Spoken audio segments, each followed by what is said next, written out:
안녕하세요. 헬라어 강의를 맡게 된 박대준 교수입니다. 제가 여러분들을 만나서 이제 헬라어를 강의를 하게 되었습니다. 이렇게 뵈니까 참 좋습니다. 먼저 이제 헬라어를 잠깐 그 공부하게 됐던 이유 중에 하나가 뭐냐면, 목회를 하면서 그 제가 성경하고는 좀 동떨어지게 그 설교를 할 때가 좀 생기더라고요. 무슨 말인가 하면, 제가 원하는 것들을 말하기 위해서 성경을 이용하는 것을 좀 발견했어요. 그래가지고 그러면 안 되겠구나 싶어가지고 이제 성경을 보기 시작했습니다. 부교육자로 있을 때 보니까요, 어떤 일이 벌어지는가 하면 교회 목사님이 원하는 설교를 제가 막 하는 거예요.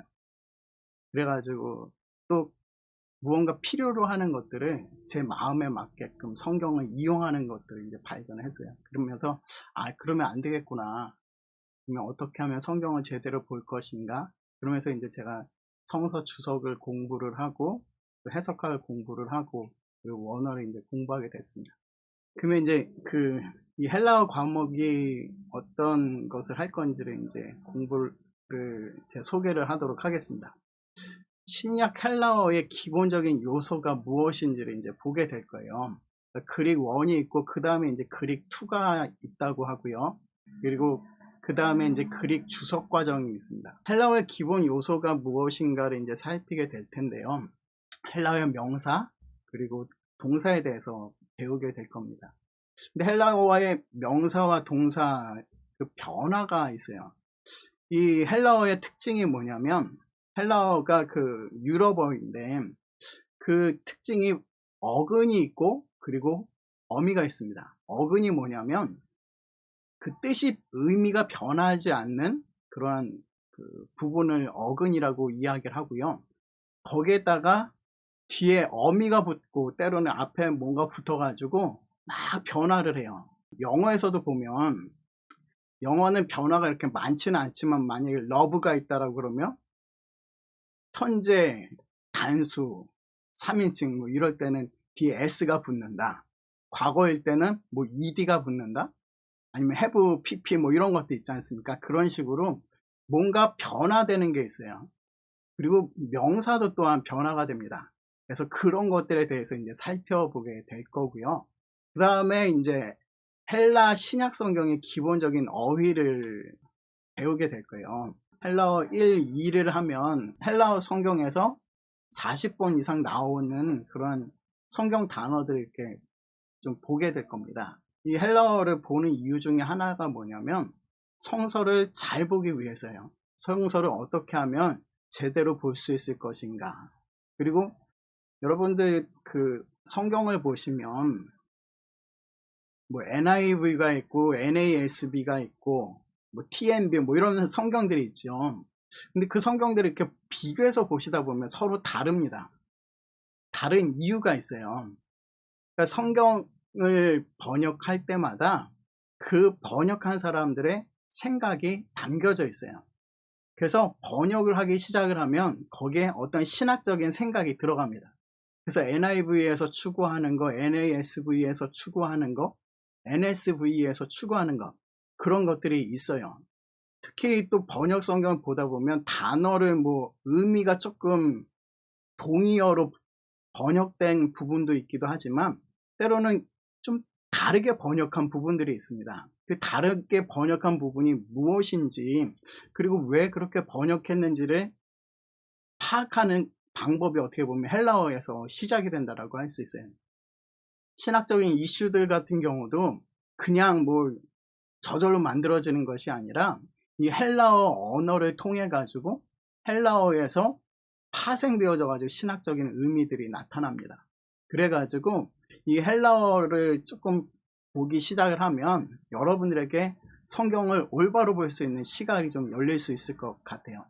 그러니까 기본 문법을 추구를 하지만, 저는 개인적으로 기본적인 문법보다 어떻게 하면 성경을 어떻게 잘 해석할 수 있을 것인가, 어떻게 그 의미가 여러 개로 나타날 수 있는가, 그런 부분들을 좀 볼 수 있으면 여러분들이 성경을 공부할 때 더 많은 도움이 되지 않을까, 그런 생각들을 해보게 됩니다. 그래서 원어 사용의 이제 중요성을 인식하는 게 코스 목표예요.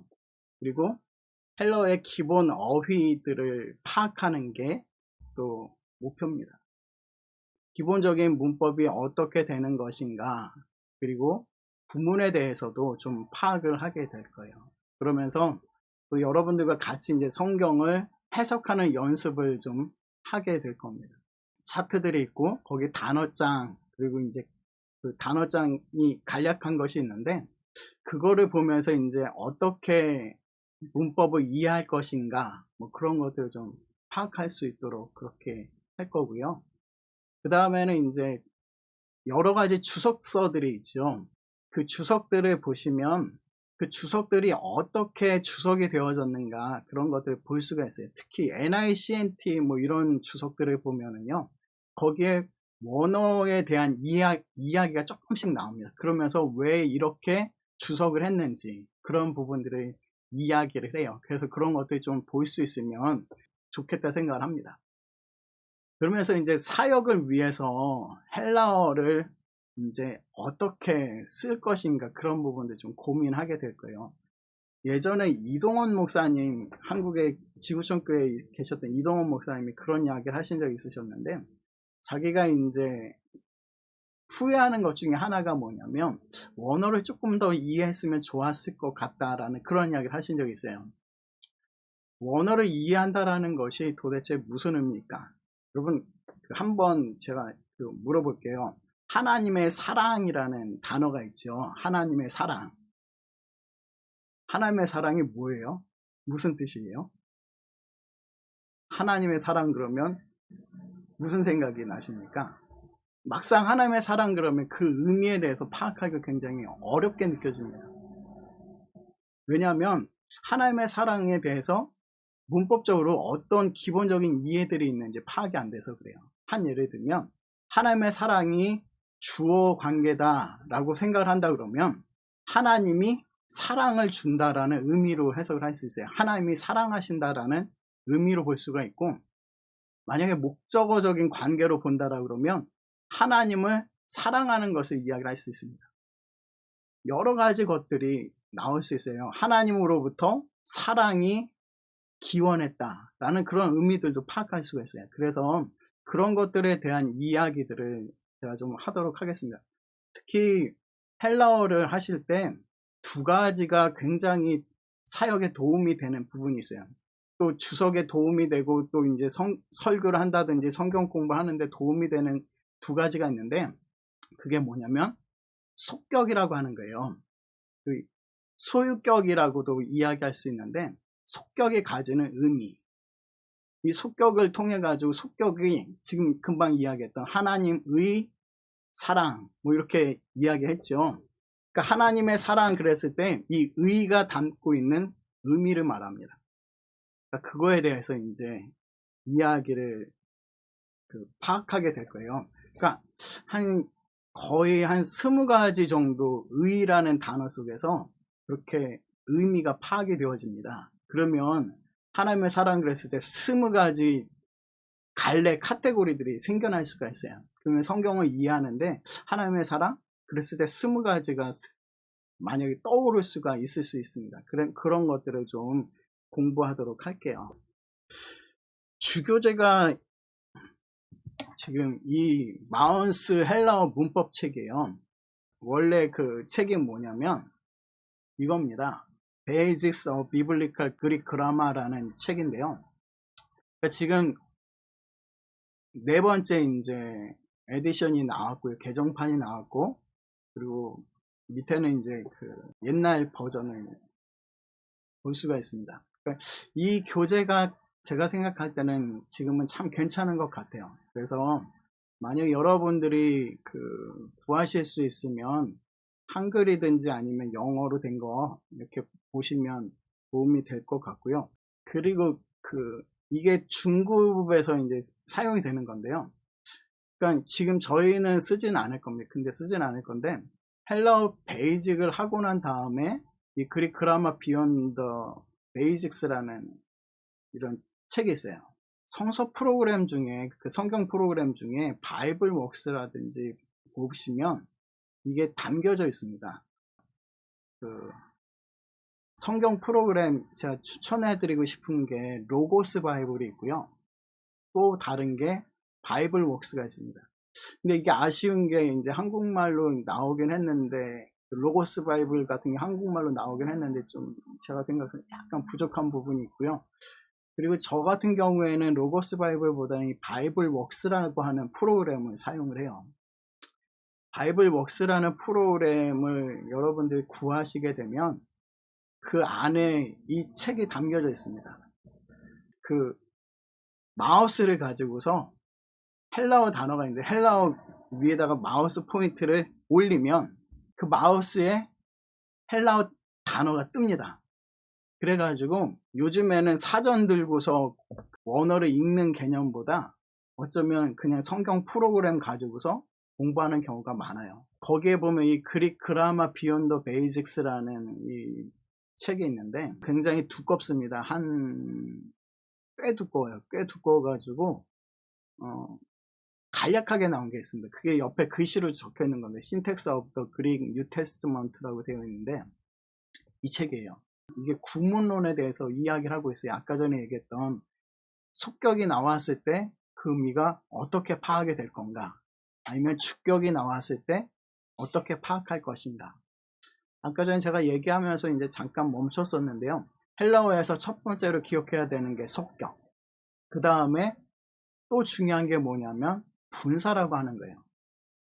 보시면 뭐 명사적인 용법으로 해석할 때가 있고, 아니면 또 부사적인 용법으로 해석할 때가 있고, 형용사적으로 해석할 때가 있는데요. 분사라고 하는 거는 해석이 굉장히 다양합니다. 그러다 보니까 성경이 굉장히 다양하게 파악이 되어질 수가 있어요. 그러니까 그 분사에 대한 공부를 하시게 되면 굉장히 다양한 것들을 이해할 수가 있게 됩니다. 그래서 속격과 분사에 대해서 이제 여러분들이 좀 고민을 좀 하시면서 했으면 좋겠고요. 이번 제 강의 가운데 분사까지는 아마 못 나갈 수 있을 것 같고, 간략하게 이제 뭐 강의를 하면서 조금씩은 언급을 할까 생각을 좀 하고 있습니다. 금방 보여드렸던 책을 번역한 게 한국말로 나왔어요. 그 월리스 중급 헬라어 문법이라고 하는 책인데요. 여기에 보시면 기본적인 것들, 그리고 구문론에 대해서 기초적인 것들을 담고 있습니다. 그래서 여러분들이 이 정도 책을 보신다고 한다면, 이 정도를 좀 이해할 수 있다 그러면 성경을 보는데 굉장히 폭이 넓어질 거예요. 어렵습니다. 말은 어려운데 담고 있는 것들, 파악하는 것들은 그래도 괜찮아요. 그래서 여러분들이 이 정도 책을 좀 공부를 할 수 있으면 좋겠다라는 생각을 합니다. 이게 사전류인데요. Greek English Lexicon of the New Testament and Other Early Christian Literature라는 이러한 책인데 바오 사전이라고 되어 있습니다. 이게 정통적으로 굉장히 중요한 사전이에요. 여기에 보면 고대에 어떻게 단어들이 어떻게 사용이 되어졌는가, 또 어떤 의미로 파악이 되어질 수 있는가, 그런 것들을 담고 있습니다. 그래서 굉장히 중요한 책이에요. 이것도 아까 전에 얘기했던 바이블 웍스 프로그램, 거기에 보시면 담겨져 있어요. 그러니까 그 바이블 웍스 같은 데 보시면 사전류가 여러 개를 파악할 수가 있습니다. 한국말로 이게 2017년에 번역이 되어졌습니다. 바오 헬라어 사전이라고 하는 책인데요. 그리고 원어 공부를 할 때, 그리고 만약에 주석서를 보게 되면 좀 약간 학문적이다라고 하면 이 TDNT라고 이야기를 하거든요. Theological Dictionary of the New Testament. 이거를 꼭 보셔야 돼요. 그러니까 이게 뭐냐면, 만약에 사랑이라는 단어가 나왔다, 아가페라는 단어를 이제 찾으시면 그 아가페가 어느 시대에는 어떻게 쓰여졌는가가 나와요. 그리고 그러니까 고대에 유대인들은 이렇게 쓰고, 그 다음에 예수님 당시에 뭐 예수님은 어떻게 쓰고, 바울은 어떻게 쓰고, 또 그 다음 사람들은 어떻게 썼는가, 그런 것들을 쭉 담고 있습니다. 그러니까 굉장히 두꺼워요. 그러니까 10권짜리인데요. 이것도 아까 전에 얘기했던 그런 책, 그런 그 소프트웨어 보시면 담겨져 있어요. 주석이라고 하는 것이 뭐냐면 성경이 무엇을 이야기하는가를 파악하는 건데, 그 파악하는 데 있어서 가장 기초가 되는 작업입니다. 그리고 나머지 실라버스에 다 적혀져 있는 책들인데요. 그러니까 신약성경 헬라어 문법, 신약성서 헬라어 문법 등 이런 책들. 그리고 저기 보시면 메이첸 신약성서 헬라어 문법이 있죠. 이게 굉장히 1927년도인가 그때 이제 만들어진 책이었는데, 그게 여지까지 학계에서 계속 사용이 되어졌어요. 계속 사용되어지다가 요즘에 저 이제 마우스가 얘기했던 우리가 교재로 삼는 이게 지금 바뀌어지는 추세로 있습니다. 그래서 요 정도, 그 다음에 매치그 신약성경 헬라어 단어지, 이게 이제 헬라어 공부하는데 도움이 되실 거고요. 지금 신현우 그 교수님의 신약 헬라어 주의 문법, 이게 이 책에도 그 주의와 관련된 부분들이 좀 담고 있습니다. 그러니까 그 중급하고 관련된 이제 참고 문헌들인데요. 여러분들 이제 나중에 혹시 되시면 구해서 보시면 될 것 같습니다. 헬라어 공부하는 이유 잠깐 이제 이야기를 할 텐데요. 아까 사역적인 측면에서 목회에 도움을 주기 위해서라고 이야기를 드렸는데요. 이게 찰스 스펄전 목사님이 기록한 글이에요. 하나님께서 정말 우리에게 하나님의 말씀을 이해할 수 있도록 허락하셨다라고 한다면, 하나님이 정말 우리에게 하나님의 말씀을 이해할 수 있도록 도우셨는가? 라고 한다면 이건 정말 은혜의 기적이다라는 표현을 써요.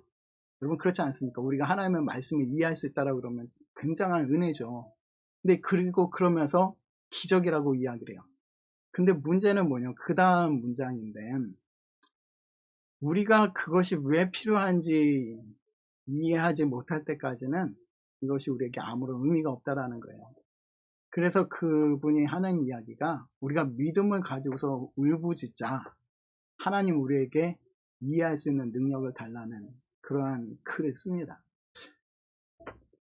목회라고 하는 게 사실은 쉽지 않잖아요. 저는 사역이라고 하는 게 뭐라고 생각을 하는가 하면요, 하나님과 인간 사이를 연결해 주는 게 사역이라는 생각을 합니다. 그러니까 하나님과 사람을 연결해 준다, 하나님의 뜻을 제대로 알고서 사람들이 행동할 수 있도록 도움을 준다 라는 게, 그게 저는 사역이라고 생각을 해요. 근데 하나님의 뜻을 제대로 알고 전달한다라는 게 뭘까? 그러니까 의미를 제대로 알아야 제대로 전달하지 않겠습니까? 그러니까 헬라어를 공부하는 이유는 의미를 파악하기 위해서예요. 말씀의 의미를 제대로 파악하기 위해서 하는 겁니다. 그러니까 말씀의 의미를 파악하는 것, 이것이 저는 목회사역의 기초라고 생각을 해요. 그러니까 이 말씀의 의미를 파악하는 것은 또 다른 말로 저희 개신교에게는 신앙의 기초입니다. 우리 종교개혁 이후에 우리 개신교의 중심은요, 말씀에 있었습니다. 그래서 말씀을 파악한다는 게 너무너무 중요해요. 이번 종교개혁이 혹시 왜 나게 됐었는지 알고 계시죠? 중세의 그 카톨릭의 어떤 부조리들을 이 일반 성도들이 발견하기 시작한 겁니다. 근데 그 발견하게 된 계기가 뭐냐면 성경이 번역되기 시작을 했어요. 그러니까 성경이 그전에는 라틴어로 되어져 있었고, 그 라틴어로 된 성경은 사제들만 읽을 수 있었습니다. 그리고 사제들이 그 의미를 파악해서 이야기하는 것, 그 교황에 의해서, 카톨릭 교회에 의해서 이야기하는 것만이 그게 진리이고 그것이 맞다라고 이야기를 했어요. 그래서 일반 사람들에게는 성경을 대할 수 있는 방법이 없었습니다. 근데 종교개혁이 일어나기 전에 일어난 작업들, 종교개혁자들 했던 작업이 뭐냐면 라틴어로 된 성경들을 자국어로 번역하기 시작을 했어요. 영어로, 그리고 또 독일어로 그런 식으로 자국민의 언어로 번역을 하면서 말씀이 뭔가 다르다라는 걸 파악하기 시작한 겁니다. 그래서 말씀의 의미를 파악하는 것이 너무나 중요하다라고 생각을 해요. 하나님께서 인간과 소통하기 위해서 언어를 선택하셨습니다. 근데 문제는 뭐냐면요, 이거예요. 성경이 이야기하는 것하고 현재에 있는 우리 사이에 간격이 있다라는 겁니다. 지금 보시면 이 성서의 세계하고 현재의 이 세계 사이에 간격이 있어요. 이 간격을 통해 가지고 우리는 해석을 제대로 못한다라는 겁니다. 제가 아프리카에 잠깐 있었거든요. 아프리카에 있었는데 아프리카의 내륙 지역에 가면은 바다를 본 적이 없습니다. 바다를 본 적이 없는 사람에게 너가 어부가 된다라고 그러면 무슨 의미일까요? 이해를 못해요. 더더군다나 성경은 지금 현대 쓰여진 게 아니라 2000여 년 전에 기록이 되어졌습니다. 2000여 년 전에 기록한 성경하고 현재 우리 사이에 간격이 있어요. 여러분, 세대 차이 혹시 느끼십니까? 가끔 저는 제 아들하고 저하고도 세대 차이가 느껴질 때가 종종 있어요. 그걸 없애보려고 많이 노력도 하고 그래가지고 뭐 가끔 뭐 BTS도 보고 하는데 이게 쉽지가 않아요. 시간적인 간격이 존재하고 지리적으로도 간격이 있습니다. 아까 전에 얘기했던 것처럼 내륙에 있던 사람이 바닷가를 한 번도 본 적이 없는 사람이 어부가 된다? 바닷가의 그러한 비유를 이해하는 게 쉽지 않다라는 거예요. 팔레스타인의 그 준 사막 지역이죠. 그쪽의 상황을 바닷가에 있는 사람들이 이해하는 건 또 쉽지 않다라는 겁니다. 그건 문화적으로도 그래요. 요즘은 그래도 청바지 입고 콜라 마시고 그러면 전 세계가 다 통하잖아요. 근데 그때 당시만 해도 2000년 전 뭐 돌아다닐 수도 없었는데 문화적인 간격이 있지 않습니까? 그래가지고 이걸로 인해서 간격이 생겨요. 영적인 간격도 마찬가지입니다. 영적인 간격도 하나님의 뜻을 이해하는데 오해가 생기기도 하고요. 언어적인 간격도 이야기할 수 있어요. 언어. 헬라어로 된 언어? 예수님이 쓰신 언어는 아람어라고 이야기합니다. 그럼 아람어. 그리고 그전엔 히브리어.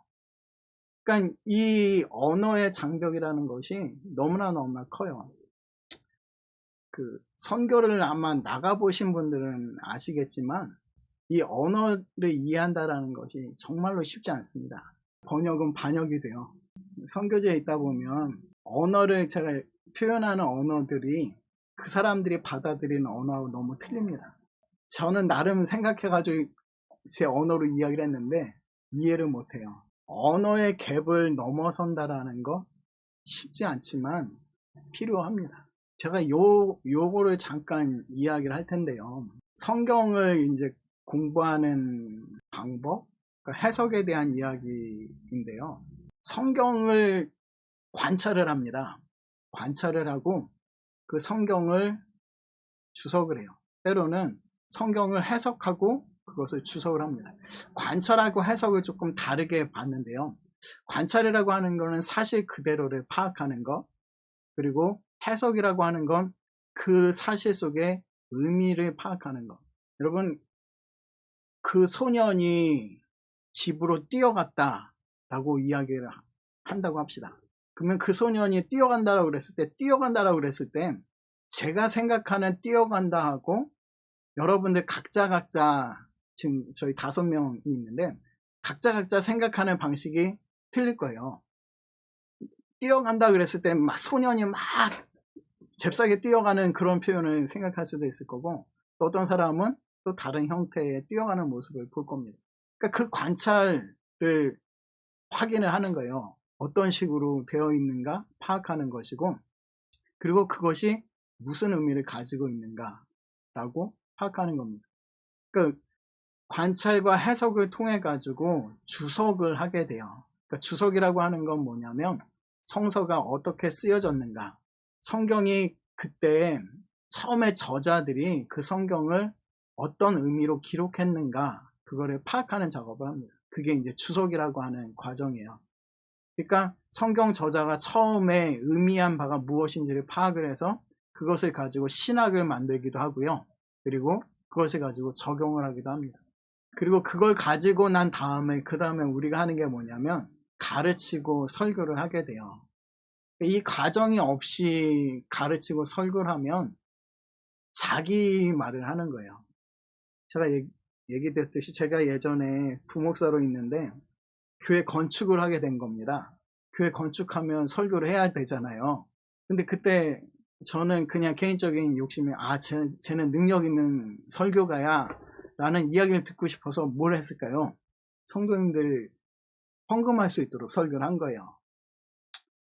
그러니까 제가 그 교회 건축을 하는데 성도들이 헌금 낼 수 있도록 설교하기 위해서 성경 구절을 찾고 그 구절을 찾아가지고 제가 해석해서 이러니까 당신들 헌금하셔야 합니다 라고 이야기를 하는 거예요.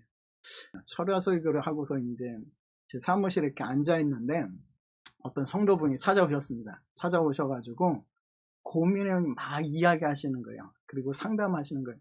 목사님 설교 듣고서 은혜 받아서 도움을 요청합니다 라고 하면서 본인의 이야기를 하시는 거예요. 제주도에서 말 농장을 하시는 분이셨는데 그분이 이야기하면서 이 문제가 풀려야 될 것 같은데 이야기를 하시는 거예요. 근데 제가 그때 무슨 생각이 들었는지 아십니까? 이분 통해 가지고 이분 헌금하게 해서 우리 기도원에 좀 도움이 되면 참 좋겠다. 그러니까 이분한테 제가 말 한마디 헌금하게 말 한마디 하면은요, 그때 당시 제 생각에 한 1억에서 2억 정도를 하실 것 같았어요. 그래가지고 제가 여기까지 거의 목까지 나왔어요. 근데 제 마음속에 저의 믿음 속에 하나님께 드리면 하나님이 축복하신다는 믿음은 있어요. 그리고 그걸 봐왔고, 근데 그분한테는 제가 뭘 했는가 하면 그 믿음이 아니라 제가 원하는 답, 누군가에게 인정받고 싶어서 또 뭐 목사님한테 잘 보이게 하기 위해서 이용을 하는 그런 상황이 전개가 되는 거예요. 그래서 제가 그때 굉장히 큰 충격을 받았어요. 하나님의 말씀을 내가 원하는 방향으로 끌고 가려고 한다라는 거예요. 근데 아닙니다. 하나님의 말씀을 관찰을 하고 거기에 대해서 파악을 하고서 그게 그 성경 저자가 어떤 의미를 가지고서 이것을 썼는가를 기본적으로 알고 있어야 돼요. 그래서 성경이 어떠한 신학을 가지고 있는가, 어떤 사상을 가지고 있고, 어떤 생각을 가지고, 어떤 의미를 가지고 있는가, 그런 파악을 한 다음에, 그러고 난 다음에 가르쳐야 합니다. 안 그러면 내 사람을 만들게 되어 있어요. 그러니까 내가 원하는 거를 가르치고, 내가 원하는 거를 설교를 해서 내가 원하는 대로 이끌고 가려고 하는 그러한 불상사가 생겨나게 됩니다. 그래서 그렇지 않게 하기 위해서 주석이의 과정들을 쭉 거치게 되어 있어요. 그리고 그걸 가지고서 이제 해설을 좀 하고 논의하면서 또 자신의 삶이 바뀌어지는 그런 신학의 과정을 가게 되는데, 헬러를 공부하는 이유의 세 번째가 이 주석의 기초이기 때문이라는 거예요. 주석의 기초라는 게 아까 전에 성경 저자가 무엇을 이야기하는가를 파악하는데 기초라는 겁니다. 이 그림을 보시면 맨 가운데 뭐가 적혀져 있는가 하면 요 단어가 있어요. 단어. 주석을 하는데 처음 시작해야 되는 게 뭐냐면 과연 이 단어가 무슨 의미를 가지고 있는가 파악하는 데서부터 시작이 됩니다. 그 다음이 뭐냐면 문장이에요. 문장.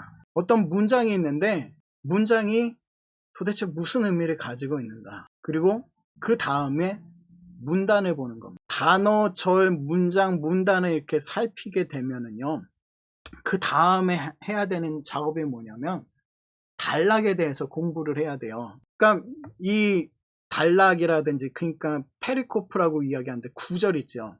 설교를 한다 그러면 성경 구절을 가지고서 우리가 설교를 하지 않습니까? 그 구절들, 단락들을 발견을 찾아내야 되고, 그리고 그 단락을 정해서 책의 내용을 이제 보게 되어 있습니다.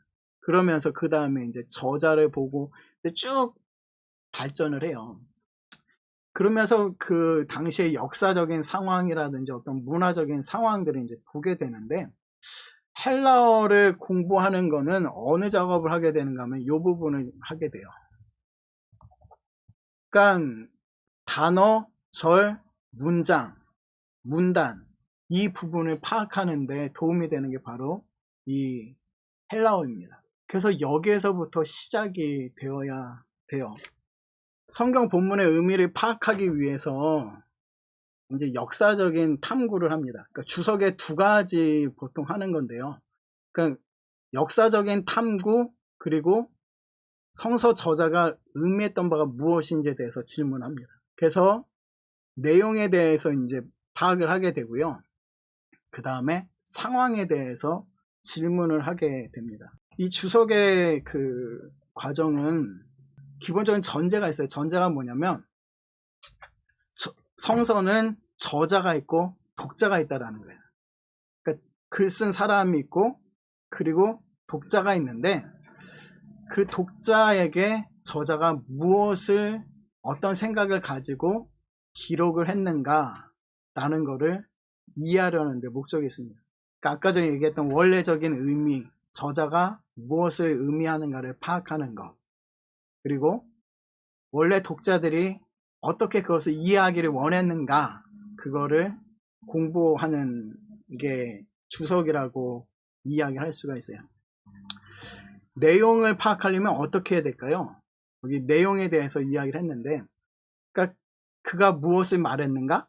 아니면 무엇에 대해서 적혀져 있는가? 무엇이 이야기되고 있는가? 그래서 나중에 주석이라는 것을 여러분들 배우게 되면 본문 비평이라는 걸 합니다. 그게 뭐냐면 성경에 무엇이 기록이 되어져 있는가? 거기에 대한 것들을 파악을 해요. 그러니까 성서 본문이 어떻게 기록이 되어져 있는가? 그리고 저자가 정말로 썼던 단어가 뭔가? 그런 걸 파악하는 게 이제 본문 비평으로 진행이 되고요. 그런 다음에 이제 하는 게 뭐냐면 단어를 공부를 하게 돼요. 단어가 가지는 사전의 의미가 무엇인가. 그리고 문법은 뭐냐면 단어와 단어 사이의 관계를 살핍니다. 그러니까 단어와 단어의 관계를 살펴요. 아까 전에 얘기했던 그리스도의 믿음이라고 했을 때 이 그리스도와 믿음 사이의 관계가 무엇인지를 파악하는 게 필요해요. 그게 이제 내용에 대한 질문이고요. 그 다음에 상황에 대해서는 두 가지, 역사적인 상황이 무엇이고 문화적인 상황이 무엇인지 이제 파악을 하게 됩니다. 그래서 나중에 그냥 간단하게 이렇게 보시면 본문의 한계를 정해요. 그러니까 설교를 예를 든다 그러면 설교를 할 때요, 성경 구절을 정하죠. 성경 구절을 정해서 뭐 마태복음 1장 1절에서 10절까지 나는 이 본문에서 설교를 한다 라고 했을 때 이 본문을 정합니다. 본문을 정하면서 이제 본문 비평은 이제 학문적인 개념인데요. 그 성경책에 보면 어느 사본에는 이렇게 기록되었음이라는 표현이 나와요. 혹시 보신 적 있으신가요? 그 관주 같은 데 이렇게 보면 어느 사본에는 이렇게 기록되었음, 어느 사본에는 없음, 뭐 이런 것들이 적혀 있어요. 근데 그런 것들을 그게 정말로 저자는 그럼 뭘 썼을까? 그거를 연구하는 겁니다. 왜 이 작업이 진행이 될까요? 성경책이 기록이 됐는데 바울이 바울 서신을 썼습니다. 바울이 바울 서신을 썼는데 그 쓴 원본이 없어요. 전 세계에 지금 우리가 전 세계 어딜 뒤져봐도 바울이 기록한 그 성경 그 사본이 없어요. 우리가 가지고 있는 게 뭐냐면 바울이 쓴 편지를 누군가 따라서 글쓰기를 하는 겁니다. 혹시 필사해 보셨나요? 필사를 해보면 필사 막 하다 보면 무슨 상황이 전개가 되죠?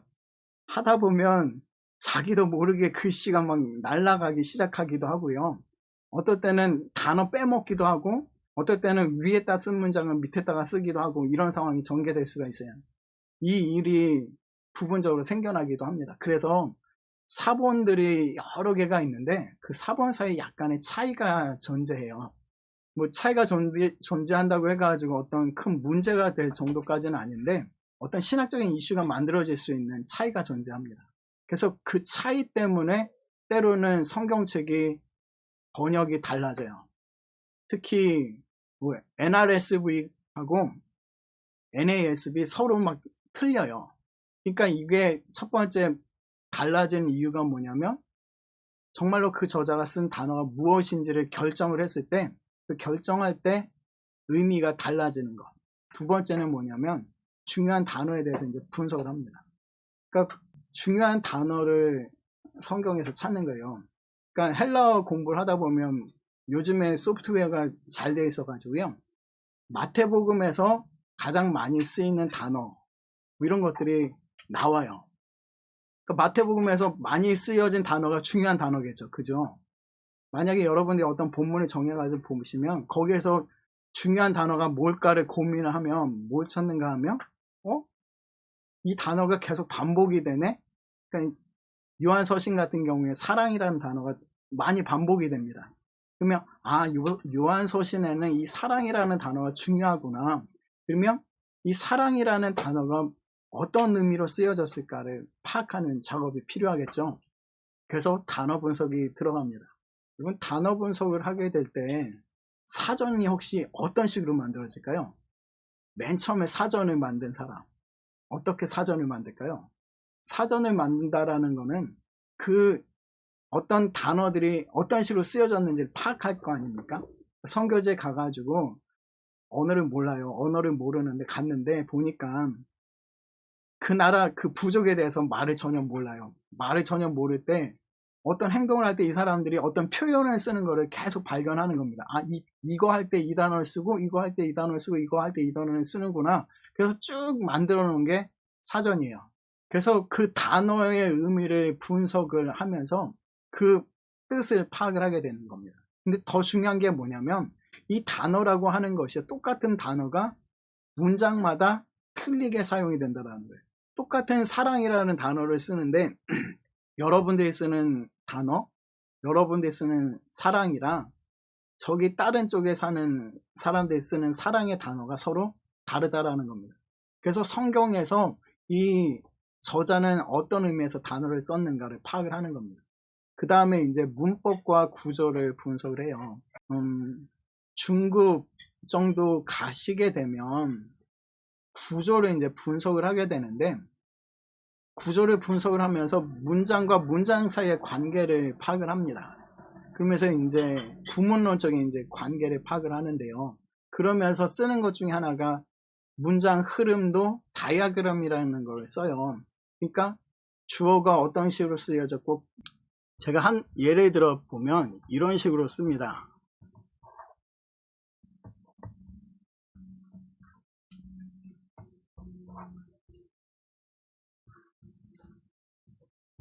나는 먹는다.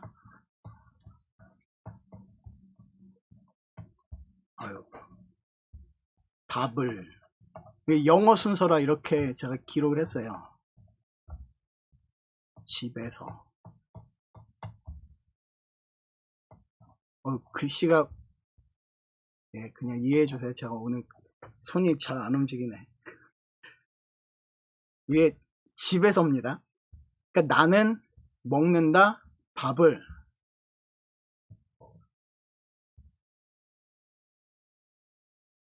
나는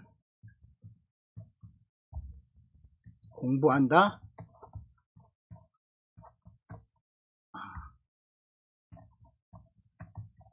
여긴 헬라어라고 하고 그러면 이런 식으로 쭉 해서 보시면요.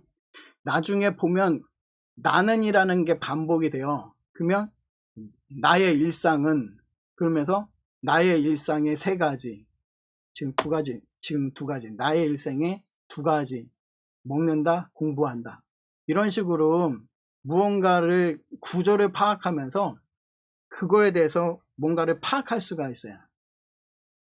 그 문장 흐름도 다이어그램 만드는 것을 이제 나중에 혹시 여러분들이 기회가 되시면 아마 배울 기회가 있을 수도 있지 않을까 생각을 합니다. 근데 이거를 통해서 보게 되면은요, 만약에 바울의 어떤 사상의 세 가지, 바울 서신서에 믿음, 소망, 사랑 이게 나오지 않습니까? 근데 믿음, 소망, 사랑을 가지고서 세 가지로 구분하는 것들을 파악하고 하는데 이런 것들을 통해서 할 수가 있어요.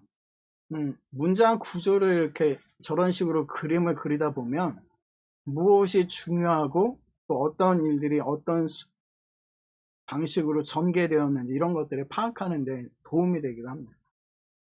그 다음에는 이제 역사적인 상황, 문화적 배경에 대해서 이제 공부를 하게 돼요. 그러니까 여러분들이 역사적인 상황이라든지 문화적 배경들을 이제 파악을 하고 난 다음에 그 사람이 가지고 있었던 세계관이 무엇인가, 그때 당시 어떤 세계관 속에서 이런 의미가 나왔는가, 그런 것들을 이제 여러분들이 파악하게 됩니다. 그러니까 그런 것들을 하는 작업이 이제 주석 작업이라고 할 수가 있어요. 그래서 저자들이 본래 기록하였던 글에 직접 접근할 수 있다는 게 헬라어를 공부하는 어떤 묘미라고 할 수가 있습니다. 특히 그러면서 여러분들이 이렇게 하다 보시면 이 사람이 특이하게 쓰는 것들을 발견할 수가 있어요. 만약에 히브리어 119장 시편 119장 있죠. 시편 119편이라고 하죠. 시편 119편을 보면 우리 한국말을 보시면 혹시 시편 119편 보신 적 있으시죠? 막 힘들어요. 그죠? 뭐 이렇게 길게 써놨대. 성경에서 가장 긴 장이 시편 119편인데 이 시편 119편이 어떻게 만들어졌는가 하면 히브리 알파벳 순으로 만들어졌습니다. 그러니까 마치 그러고서 뭐 가난한 자는 뭐 이렇게 쭉 하고 그러면서 나무는 어쩌고 이런 식으로 쭉 기록되어 있었어요. 말씀에 대해서 기록을 했는데 말씀에 관한 성경이 시편 119편인데 이거를 알파벳 순서로 쓴 겁니다. 그러니까 그런 묘미를 우리말 성경 가지고 파악할 수가 없어요. 그러려고 그러면 우리말 성경으로 하고서 쭉 얘기하고 하고서 말해야 되는데 그러면 이게 만들어지지 않잖아요. 그러니까 번역한다라는 것이 사실은 그래서 반역이 될 수가 있는데요. 번역의 과정을 거치게 되면 그 사람이 정말 의도했던 거를 때로는 감지하기 어려울 때가 있습니다. 근데 그런 것들을 파악하는 데 도움이 돼요. 아까 전에 얘기했듯이 한국말로 된 성경에서 모르겠는 거를 중국말로 보면 이해가 되고요. 영어를 하신 분들은 느끼셨을 거예요. 한국말 하다가 이게 뭐지 그러는데 영어로 딱 보는 순간 이런 게 있네? 경험해 보셨죠? 그러니까 오히려 내가 알고 있는 그냥 모국어를 통해서 어떤 한계가 있는데 다른 성경을 통해서 보니까 보이는 게 생기는 겁니다. 그러니까 그거에 대해서 파악할 수 있는 것. 그래서 헬라어를 공부하게 되면 그 모호한 것에 대해서 이해할 수 있는 기회가 주어지게 돼요. 또 다른 거는 이 신학적 선택에 따른 번역본을 이해할 수 있게 됩니다. 그러니까 어떤 의도를 가지고서 이런 식으로 번역했지? 라는 거를 보게 돼요. 한국에서는 예전에는 개혁판 하나가 있었어가지고요. 몰랐어요. 그냥 절대적이었어요. 성서공예가 번역한 그 성경책은 절대적이었어요. 근데 어느 순간인가 이제 현대인의 성경, 뭐 표준 세번역, 개혁 개정판 막 이런 것들이 나옵니다. 그러면서 그게 왜 그렇게 번역이 되어졌는지 이제 파악하게 돼요. 공동 번역하고 또 다른 것들이 있습니다. 그런 것들을 보면서 이게 왜 이렇게 번역을 이렇게 했지? 조금 다른데? 라고 파악하기 시작하면 그러면 그 의미가 도대체 뭐였을까를 헬라어를 통해서 더 볼 수가 있게 돼요. 그래서 신학적인 선택을 하게 된 그 사람들이 왜 이런 식으로 번역했을까? 그러면 거기에는 어떤 신학적인 의미가 있었을까를 파악하는 데 도움이 됩니다. 자, 이제 본격적으로 헬라어 얘기를 좀 할게요. 연역적인 공부 방법은 암기하는 겁니다. 머리로 딸깍딸깍 외워야 돼요. 기계적으로 암기하고 기계적인 암기. 그래서 굉장히 체계적으로 이해할 수가 있어요. 근데 자연스럽지 않죠. 근데 귀납적인 공부가 있어요. 귀납적인 공부는 뭐냐면 자연적으로 언어를 습득하는 겁니다. 그러니까 어린아이가 언어를 배울 때 과정이에요. 여러분, 어린아이들이 갓난아기가 엄마라는 말을 쓰기 위해서 한 3,000번 정도 이렇게 발음한다고 하지 않습니까?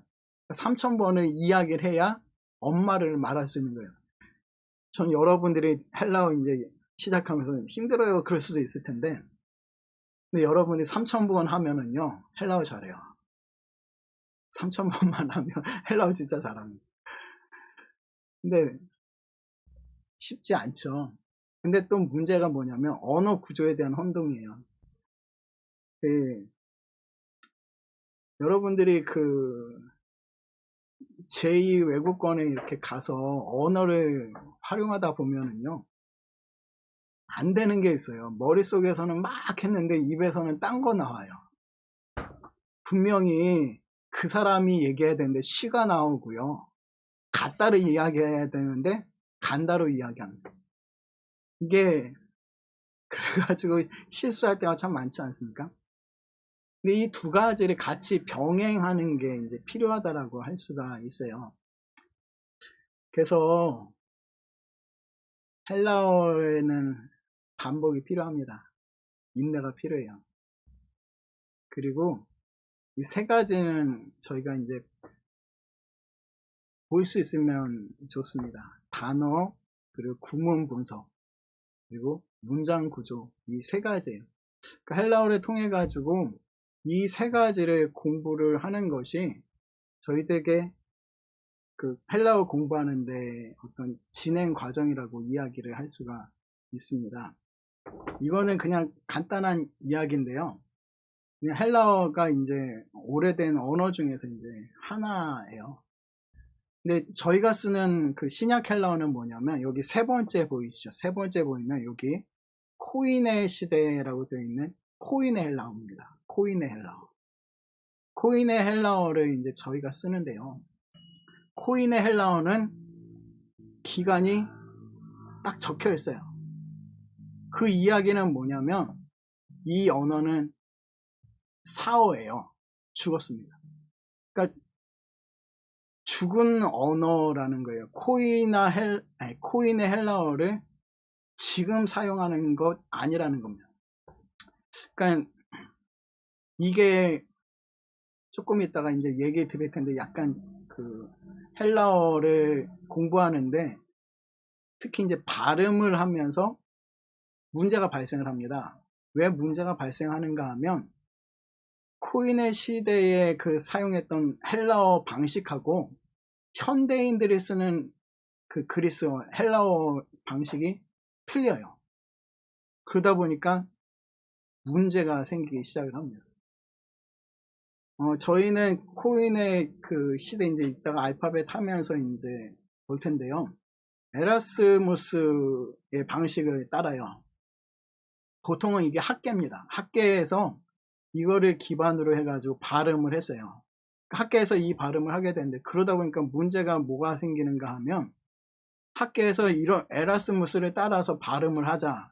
근데 발음이 나라마다 틀립니다.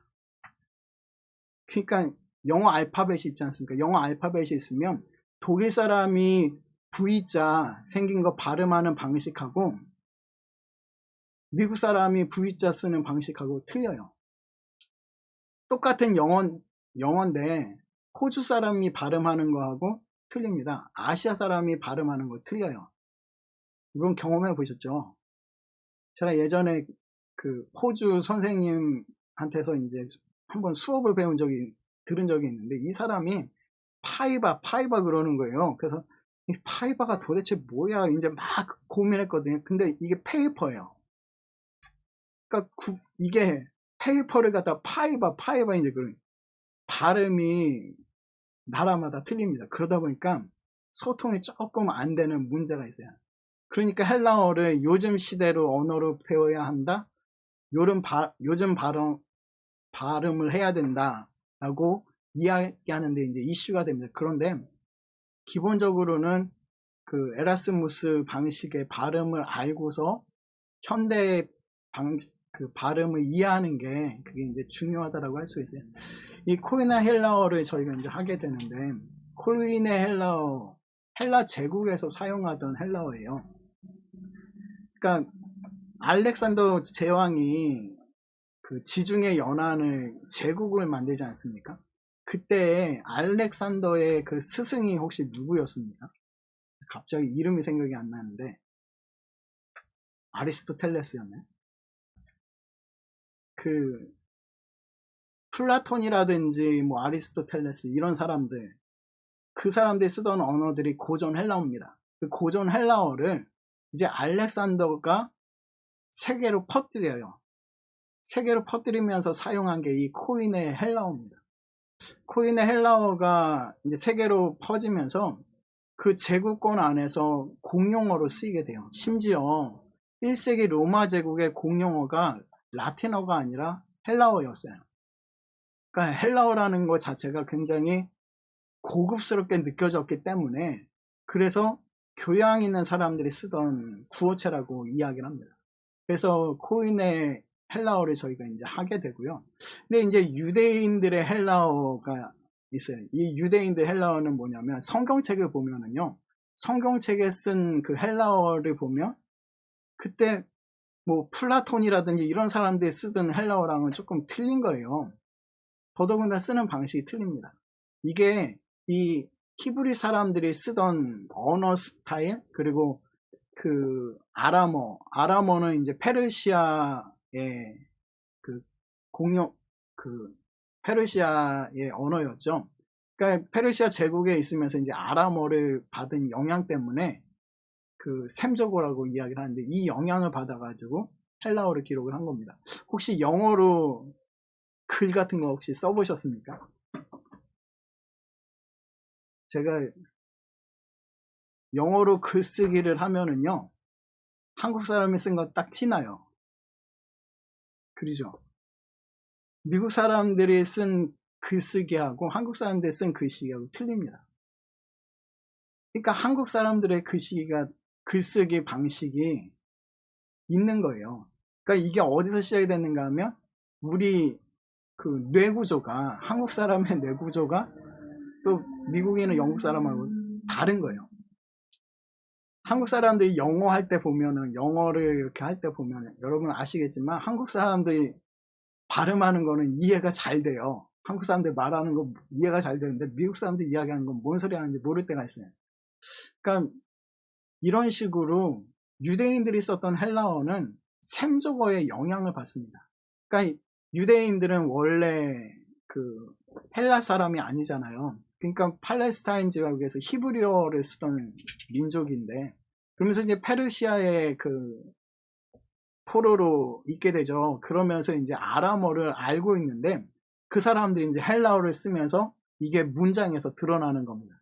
그래서 이 사람은 정통 로마나 뭐 이쪽 사람이 아니라, 이 사람은 히브리 사람이구나, 헬라 사람이구나, 그렇게 알게 돼요. 그게 이제 문장에서도 드러납니다. 제가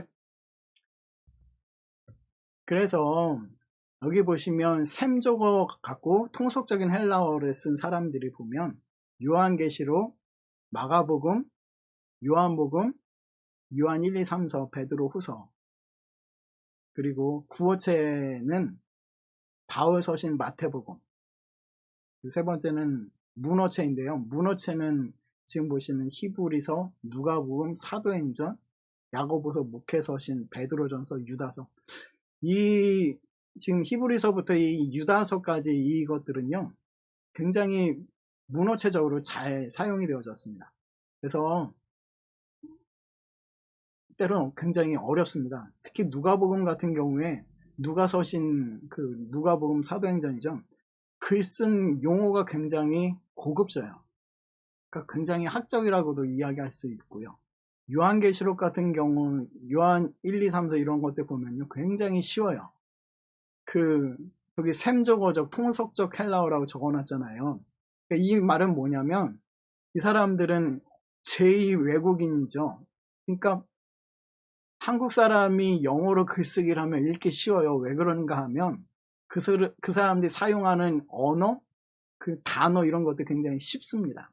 그래서 여러분들이 헬라어를 공부하게 되면 이 요한계시록에서 이 베드로후서의 이것들을 보면 단어가 그래서 좀 쉬워요.